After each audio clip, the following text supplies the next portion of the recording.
The alarm sirens screamed across New Haven Colony, and 10-year-old Danny Carter pressed his face against the window of the Pioneer's Hope. Outside, the stars looked wrong. Something massive was tearing through space itself, creating ripples in reality that made his eyes hurt to watch.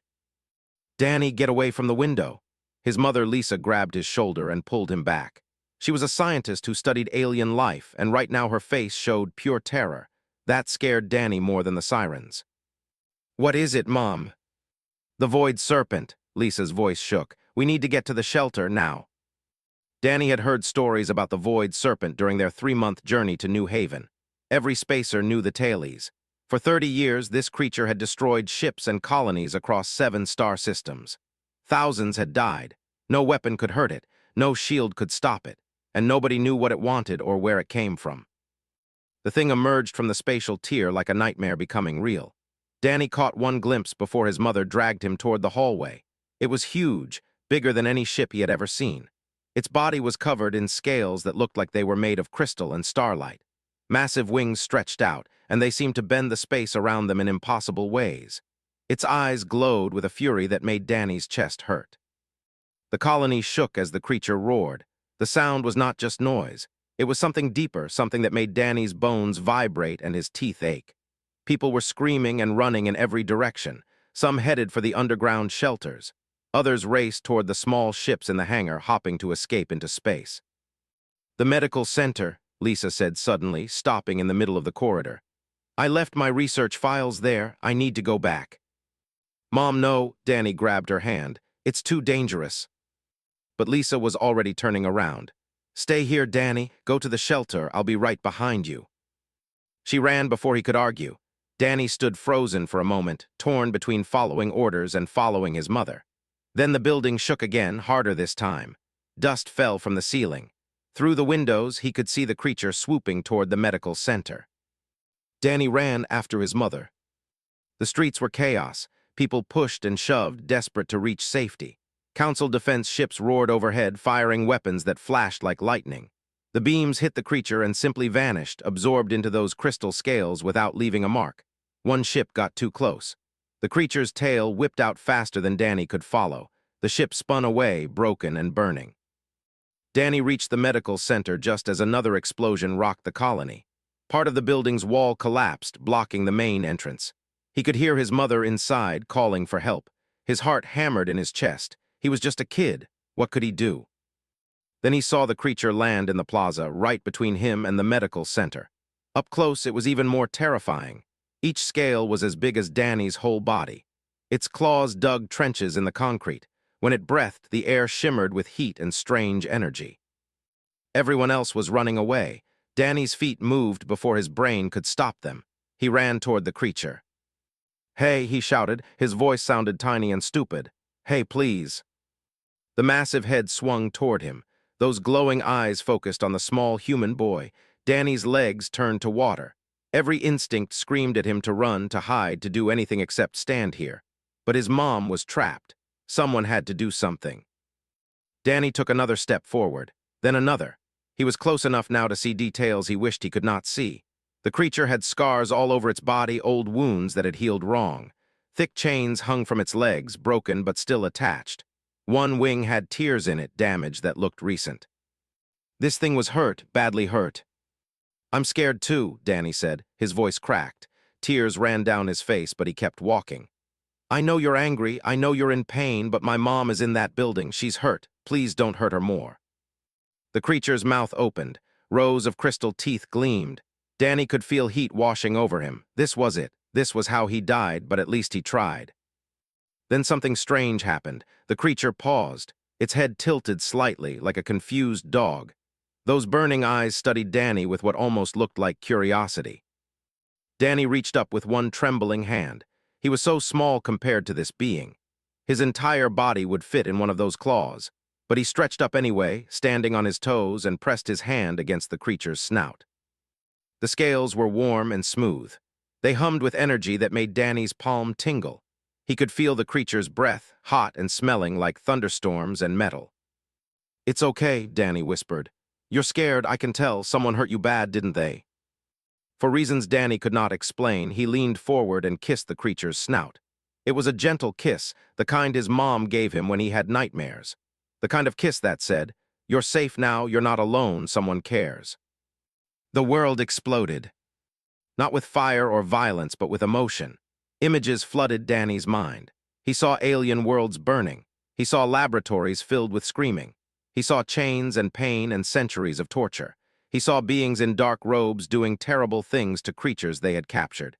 He felt the creature's loneliness, its rage, its desperate search for the ones who had hurt it. And beneath all that pain, he felt something else. Confusion. This tiny being was showing kindness. Why? What trick was this? Danny sent back his own feelings through whatever connection had formed. He showed the creature his memories of his mother's hugs, of his father teaching him to ride a bicycle, of his dog back on Earth and how it had died and how sad he had been. He showed the creature that he understood loss and pain, even if his pain was small compared to this ancient being's suffering. The creature's name came to him through the connection. Kairos. It meant the moment when everything changes. Kairos, Danny said out loud. That's your name, isn't it? The creature, Kairos, made a sound that was not quite a roar. It was softer, sadder.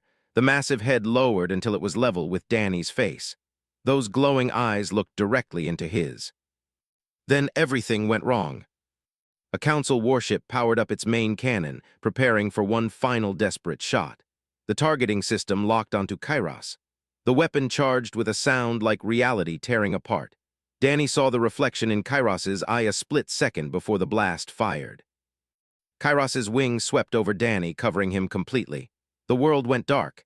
He heard the blast hit, felt Kairos's body absorb the impact. The ground shook. Metal screamed. Someone was shouting orders over a loudspeaker. But under the wing, pressed against Kairos's warm side, Danny was safe. The creature had protected him.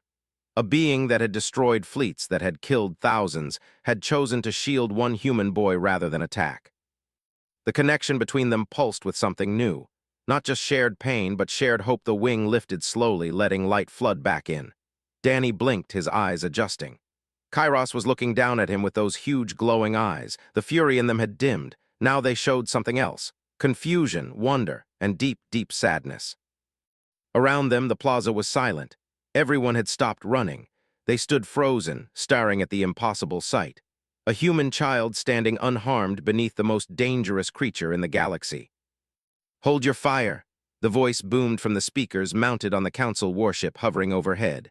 "I repeat, hold all fire." Danny's mother burst from the damaged medical center, limping but alive. "Danny!" She tried to run toward him, but two soldiers held her back. "Mom, I'm okay," Danny called out.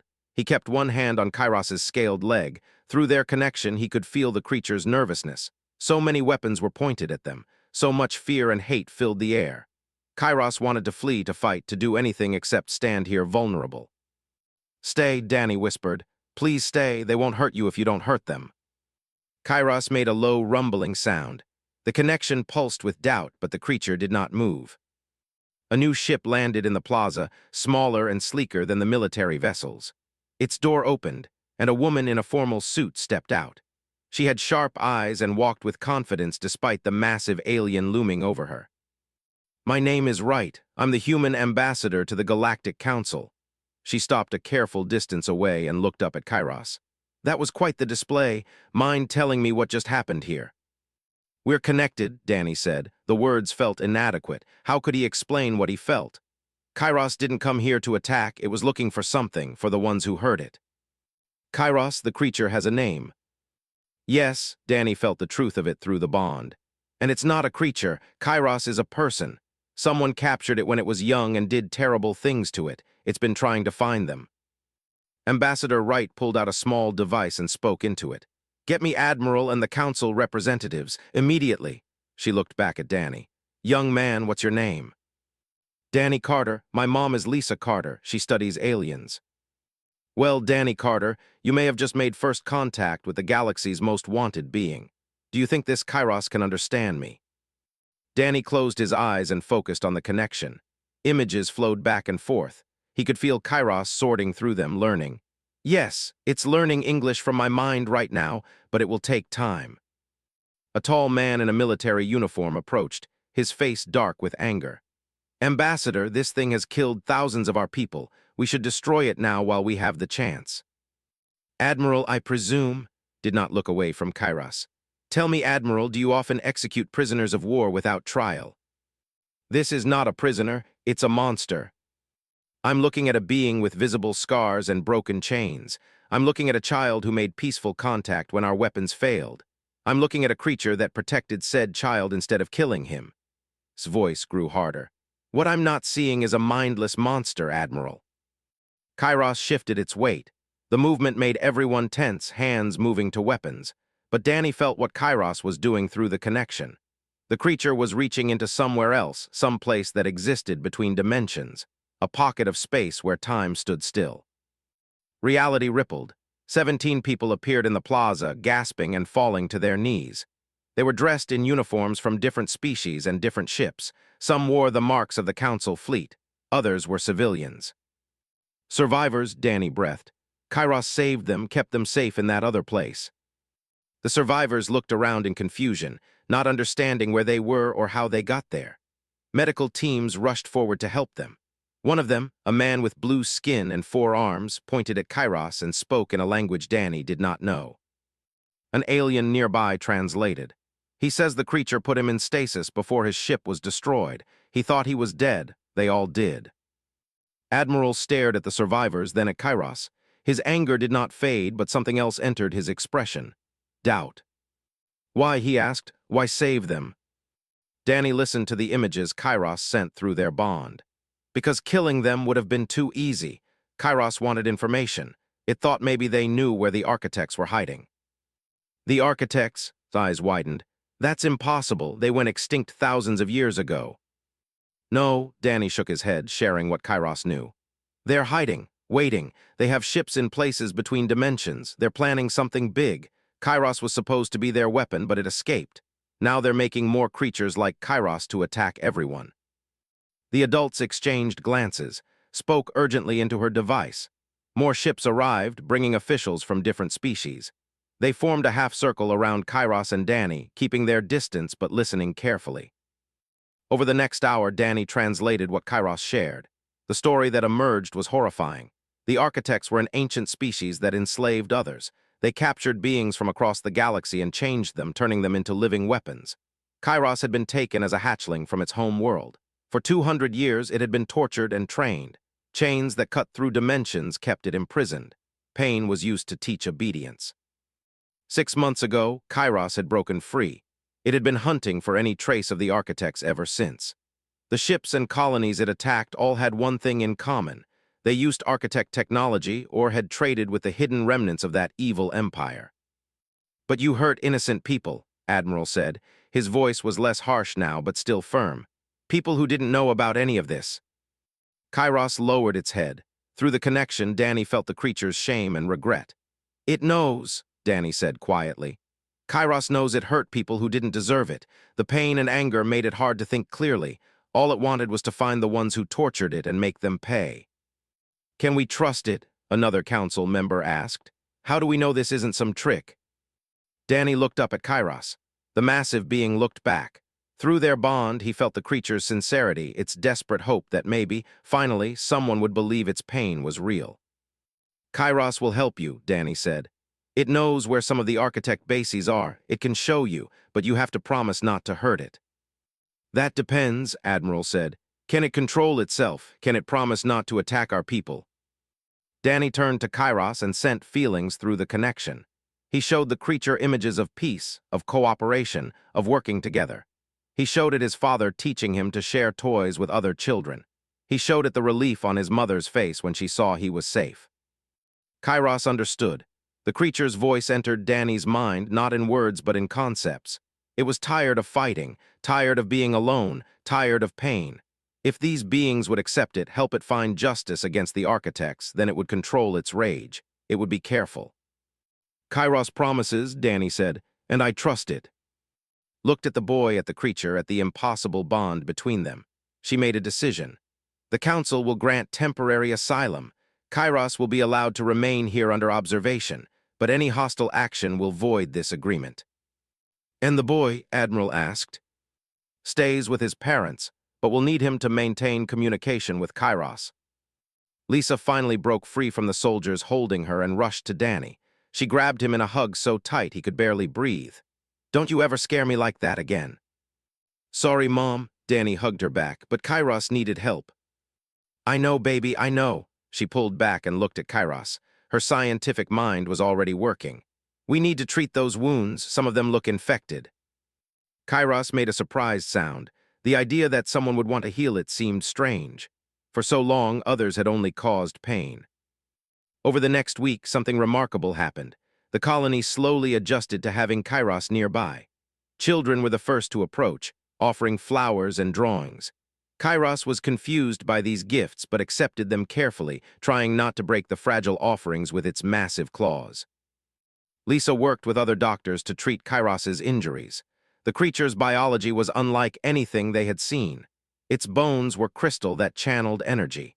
Its heart existed partially in another dimension. Every breath it took pulled in power from the space between realities. Danny spent hours each day sitting with Kairos, strengthening their bond. He learned to see the world as the dragon did, layers of existence stacked on top of each other. Kairos learned human concepts like kindness and trust. But peace did not last long. On the 8th day, sensors across the colony screamed warnings. New rifts were opening in space, and through those rifts came ships. 3 massive vessels made of living tissue and metal, decorated with symbols that made Kairos roar in rage and terror. The architect's ships hung in space like wounds in reality. They were not built in any normal way. Living tissue wrapped around metal frames, and things that might have been eyes dotted their hulls. Just looking at them made Danny feel sick. Through his connection with Kairos, he felt pure terror. One of those ships contained someone that had caused the creature unimaginable pain. The memories were so intense that Danny dropped to his knees, gasping. "Danny," his father ran to him. He had arrived from Earth 2 days ago and was still trying to understand what his son had done. "What's wrong?" "Kairos knows that ship, the big one," Danny pointed with a shaking hand. "The being inside tortured it for 200 years, its name is." Around them, the colony erupted into action. Families rushed to shelters. Defense guns powered up. Council ships moved into formation. But everyone knew the truth. If the Void Serpent could not be stopped by their weapons, what chance did they have against 3 ships that built such creatures? Admiral's voice came over the speakers. "All civilians to shelters, military personnel to battle stations. This is not a drill." "We should give them what they want," someone shouted. "Hand over the creature and save ourselves." Others agreed, fear making them desperate. But Wright stood firm in the command center, visible on screens throughout the colony. "We do not surrender sentient beings to slavers. That's not who we are, not as humans and not as members of the Galactic Council." "Then we all die," the Admiral said grimly. "Those ships have technology we cannot match." Danny felt Kairos preparing to leave. The creature would flee, draw the architects away, sacrifice itself to save the colony. The dragon had lost hope that anyone would truly stand with it. "No," Danny grabbed Kairos's leg. "Don't go, we can fight them together." "The boy is right," Carter stepped forward. He was an engineer, not a soldier, but his eyes were determined. "I've been studying the scans we took of Kairos. The dimensional abilities it has are the key. If we could amplify them somehow, we might disrupt the architect's technology." "Amplify how?" Lisa asked. She stood beside her husband, united despite her fear. "The telepathic bond Danny has with Kairos is unique. Our brain patterns are different from other species. More chaotic, more adaptable. What if that chaos is exactly what we need to break through architect control systems?" "Understood immediately. You want to weaponize the bond." "Not weaponize, strengthen. If more humans connected to the network adding their emotional support, Kairos might be powerful enough to fight back." "That's insane," Admiral said. "We don't even know if it would work." "Do we have a better plan?" challenged. The Admiral had no answer. The timer on the architect ultimatum showed 43 minutes remaining. "Do it," ordered.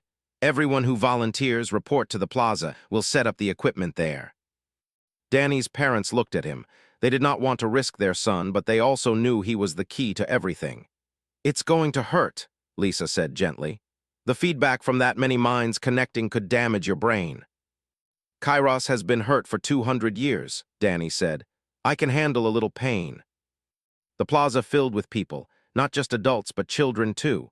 Hundreds of colonists came, ready to link their minds to save the creature that had once threatened them. Alien species joined as well. The ambassador, a being named, spoke for his people. The architects enslaved us 10,000 years ago. We will not stand by while they enslave others. Worked frantically with other engineers. They built a device from parts salvaged across the colony. It was crude, held together with wires and hope, but it might work. The neural amplifier would let Danny's connection with Kairos extend to others. Lisa placed sensors on Danny's head. Her hands shook. If it gets too painful, you pull out, promise me. I promise, Mom. But it was a lie, and they both knew it. The timer hit 30 minutes. The architect ships moved closer, weapons charging with energy that made space itself crack and bleed. Council defense ships positioned themselves between the enemy and the colony, knowing they would die but refusing to run. We're out of time, Admiral said. Begin the procedure. Danny sat cross-legged on the ground, one hand on Kairos's side. The neural amplifier activated, and suddenly his mind expanded. He felt the consciousness of everyone around him. Their fear, their courage, their love for family and home. It was overwhelming, like trying to drink an ocean through a straw. But then Kairos was there, steadying him. The dragon's ancient mind helped Danny sort through the flood of emotions. Together, they shaped the network, linking hundreds of humans into one focused purpose. The architect ships fired. Kairos launched into space, Danny's consciousness riding along through the bond. The dragon's body blazed with power, amplified by the emotional strength of the entire colony. Space bent around Kairos as it moved, phasing between dimensions in ways that made normal eyes hurt to watch. The first attack missed, so did the second and third. Kairos was everywhere and nowhere, slipping through reality like a fish through water. Inside the flagship, Overseer felt his weapon return. But something was wrong. The creature was changed, contaminated. He activated the control codes, ancient commands burned into Kairos's very cells. Pain exploded through the network. Danny screamed as conditioning programs tried to take control. 200 years of torture compressed into a single moment. Commands that said, obey, submit, serve, or suffer. Fight it, Danny gasped. You're not their slave anymore. But Kairos was weakening. The old programming was too strong. The dragon began to fall back into familiar patterns of submission and pain. Then something unexpected happened. The children connected to the network began to sing. It was a simple song, one that human children had sung for centuries, a lullaby about stars and sleep and safety. The melody was basic, the words even simpler, but it carried something the architects did not understand: love without condition, acceptance without demand.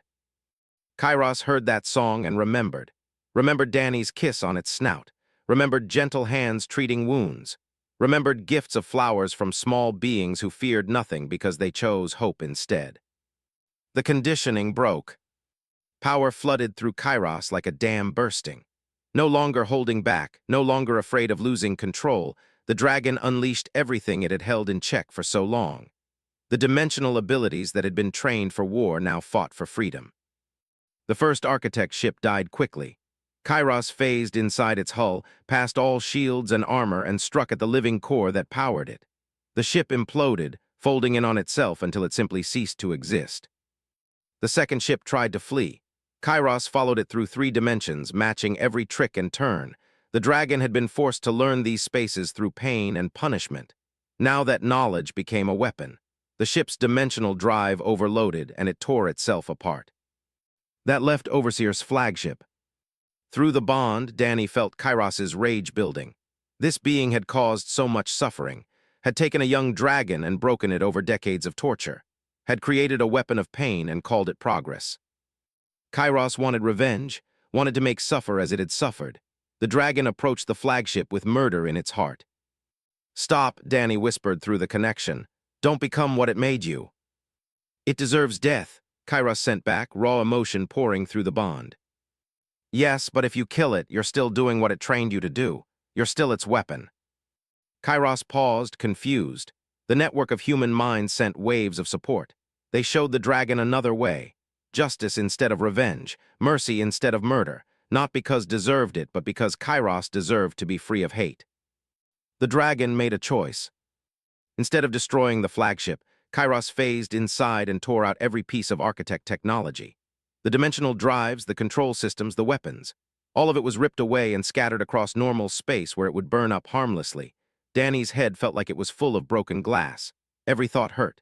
Every memory came with strange colors he had no names for. He opened his eyes slowly and found himself in the medical center, his parents sitting on either side of his bed. Danny, Lisa grabbed his hand. Thank God, we were so worried. How long? His voice came out as a croak. 3 days, your brain needed time to heal from the neural feedback.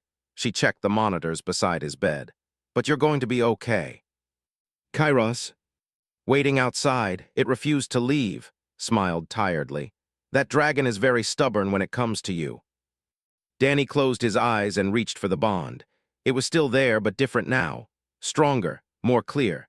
He could sense Kairos's presence like a warm spot in his mind, constant and comforting. We're both different now, Lisa said, noticing his expression. The connection changed both of you permanently. Your brain has been altered at a fundamental level. You can perceive things others cannot. What kind of things? Dimensional energy, spatial distortions, the fabric of reality itself. She tried to smile, but tears filled her eyes.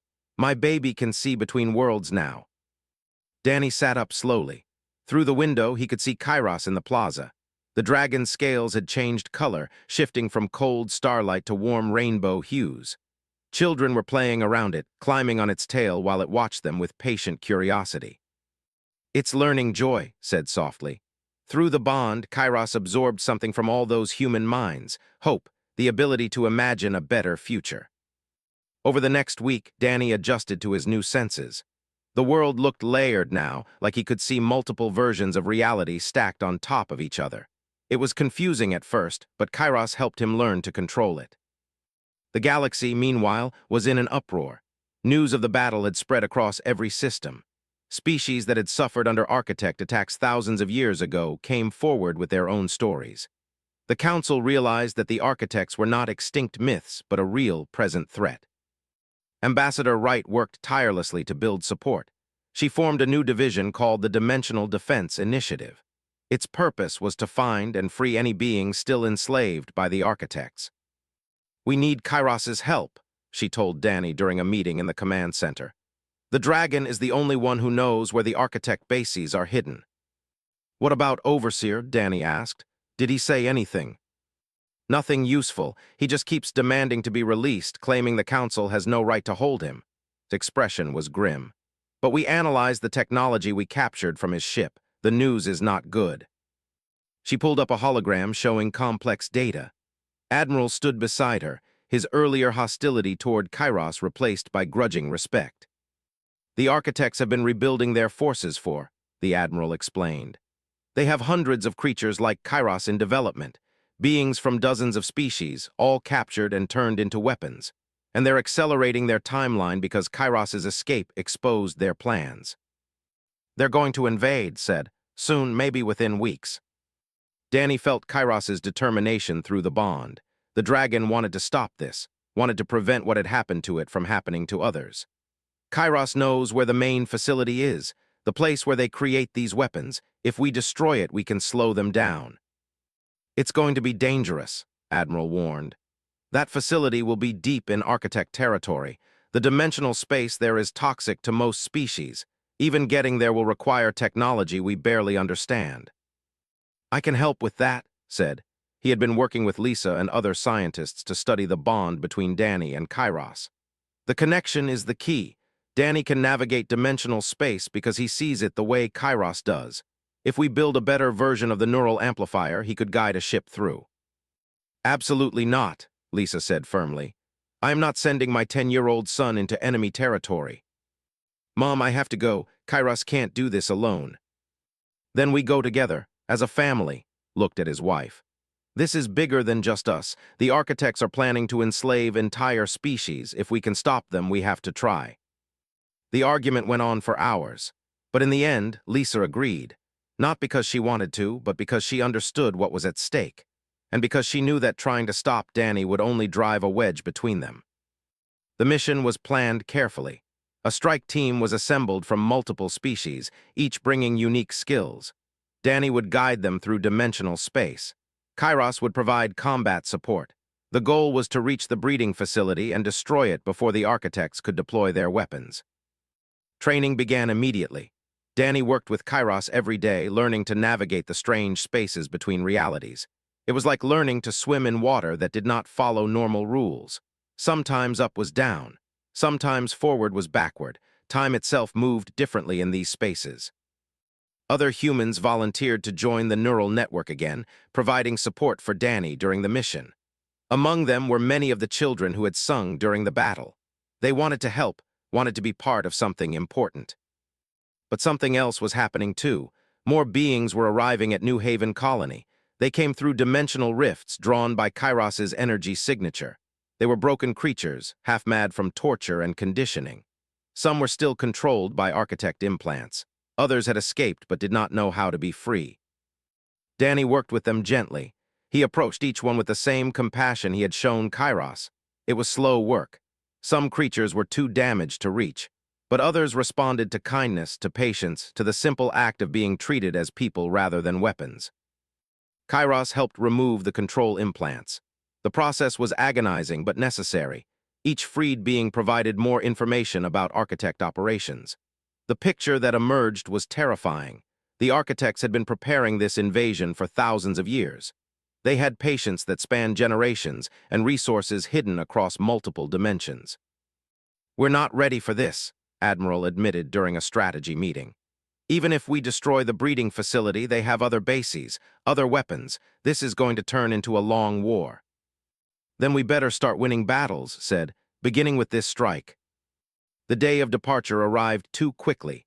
Danny stood in the hangar, wearing a special suit designed to protect him during dimensional travel. His parents stood beside him, also suited up. They were coming along as the science team. Kairos waited outside, too large to fit in any ship. The Dragon would travel through dimensional space directly, keeping pace with the vessel carrying Danny. "Are you scared?" Lisa asked her son. "Yes," Danny admitted, "but Kairos is scared too. We'll be scared together." The strike team boarded their ship, a sleek vessel equipped with experimental dimensional drives. Representatives from 6 different species were aboard, each one determined to strike back against the slavers who had terrorized the galaxy for so long. As the ship prepared to launch, alarms suddenly blared across the colony. Sensors had detected something. Multiple dimensional rifts were opening throughout Council space. Dozens of them, hundreds. The invasion had begun. His voice came through Danny's communicator. "The architects are attacking now. They're releasing their weapon slaves across 50 systems simultaneously. We're detecting massive casualties already." "What do we do?" Admiral asked. Danny looked at Kairos through the ship's window. Through their bond, he felt the Dragon's anguish. Those creatures attacking the colonies were victims, just like Kairos had been. They were slaves, forced to fight against their will. The galaxy burned. Across 50 star systems, dimensional rifts tore open and released horrors. Creatures that had been twisted and broken by architect cruelty attacked everything in sight. Some looked like Kairos, massive dragons with crystal scales. Others were stranger, beings from species no one recognized, their bodies changed into living weapons. Danny watched the reports flood in from the ship's command center. Cities destroyed. Fleets shattered. Millions dead in the first hour alone. Council forces were overwhelmed, their weapons useless against enemies that could phase through shields and armor. "We have to go back," Admiral said. His voice was tight with anger and grief. "Our people are dying." "If we go back now, we save no one," countered. She looked at Danny.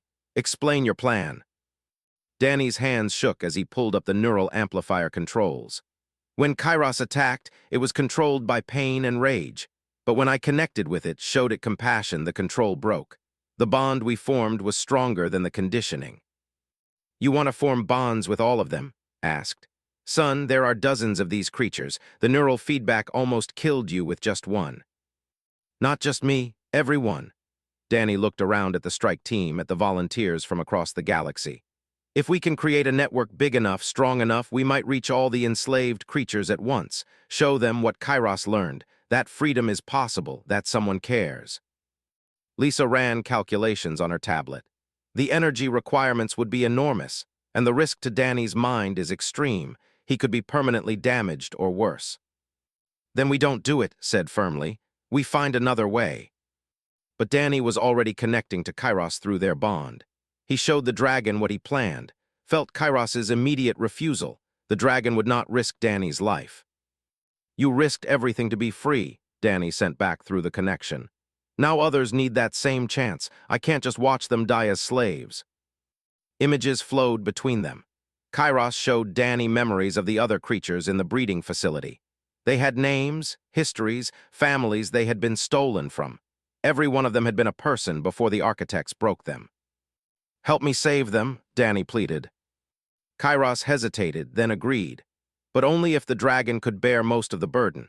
It would shield Danny's mind as much as possible, taking the pain of the connection onto itself.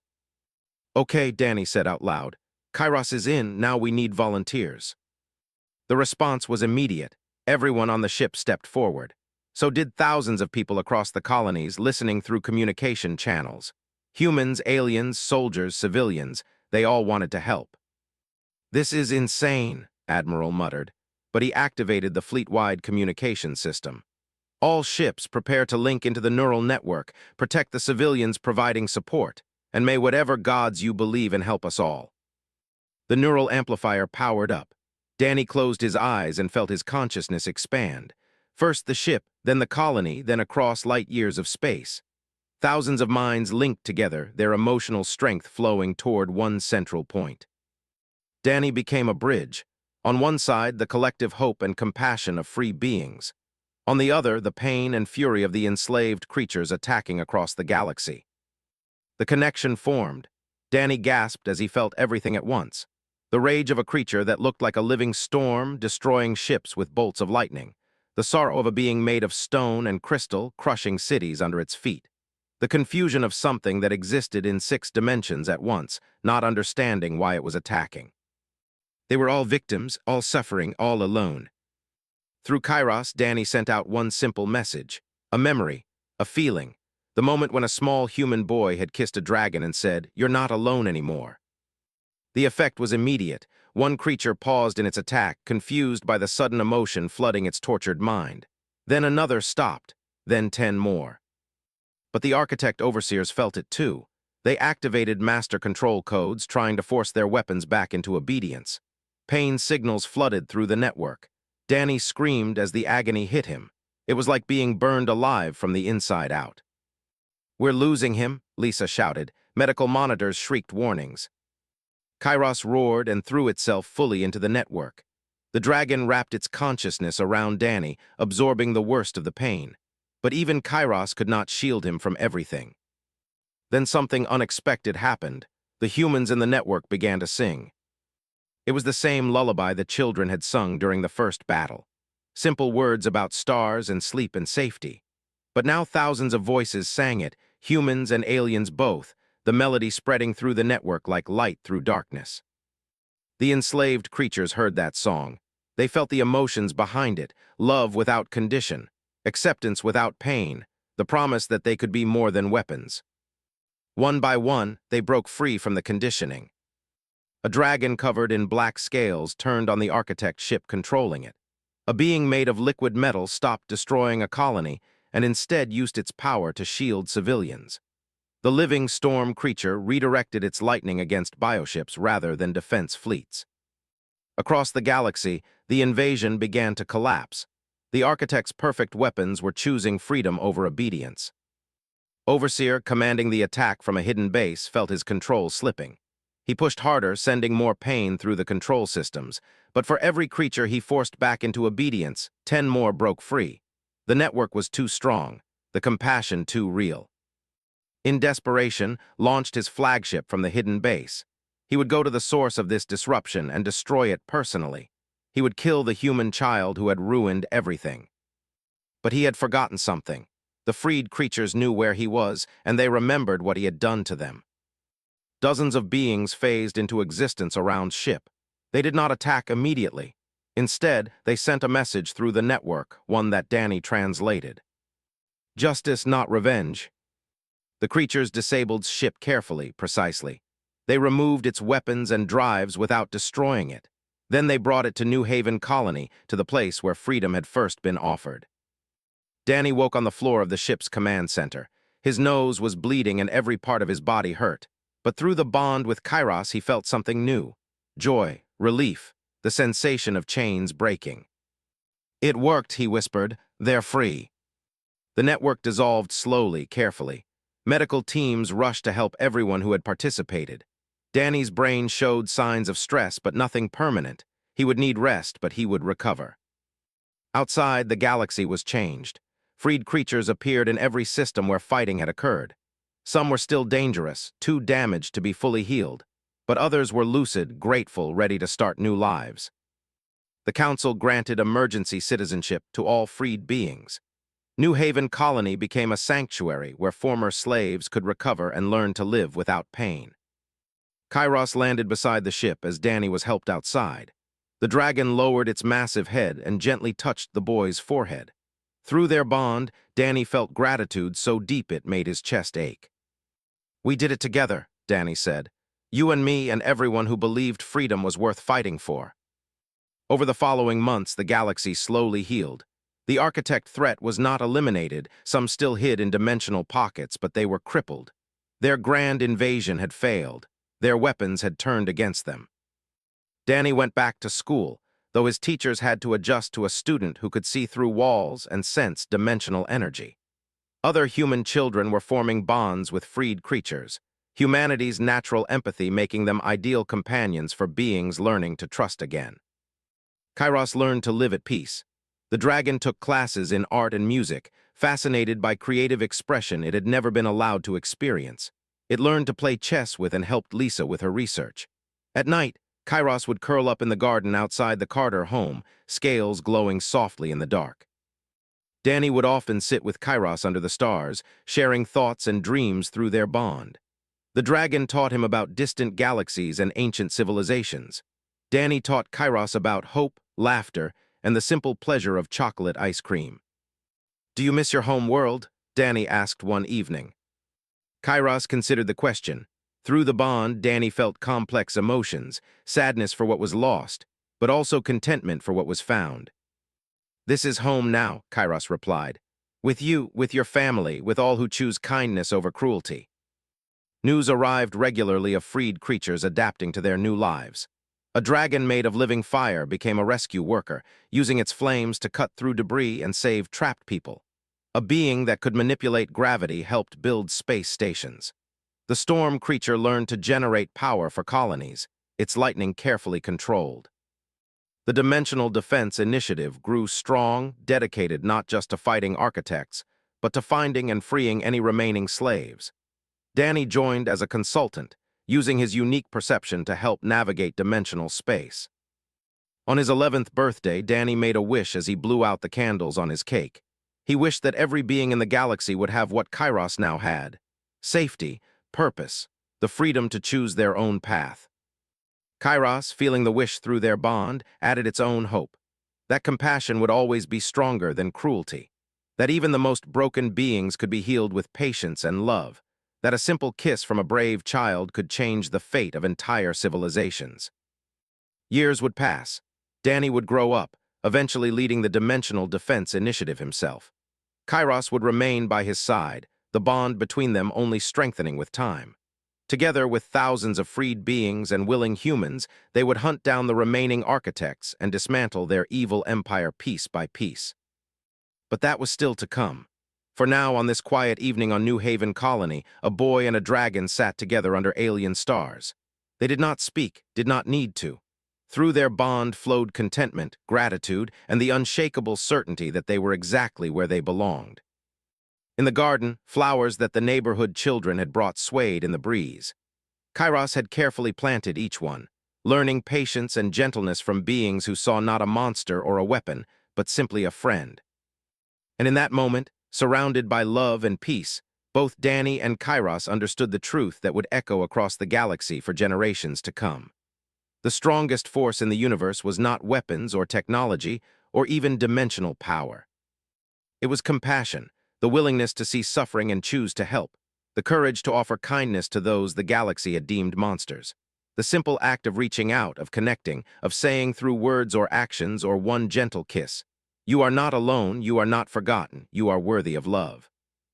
That was humanity's true gift to the stars, and it was a gift that would never stop giving. An idea formed in Danny's mind. It was crazy, it was dangerous, but it might be the only chance they had. "We don't fight them," Danny said. "We free them." The flagship drifted, powerless. Inside, Overseer raged and cursed, but he could do nothing. He was trapped in a dead ship, surrounded by Council forces, his plans in ruins. Kairos returned to the colony. The dragon landed in the plaza, exhausted and wounded. Crystal scales were cracked, leaking energy like blood, but it was free, truly free for the first time in 2 centuries. Danny collapsed as the network dissolved. The last thing he felt was Kairos's gratitude washing over him like warm rain. He woke 3 days later. The architects had found them. A message came through on all frequencies. The voice was cold and mechanical. "Return our property or we will sterilize this entire system. You have 1 hour to comply." Kairos had been alone for so long, and now, for the first time in centuries, it was not. Danny reached up and touched the wing covering him. Through the connection, he sent one simple message: "Thank you." Kairos sent back something that felt like a sob.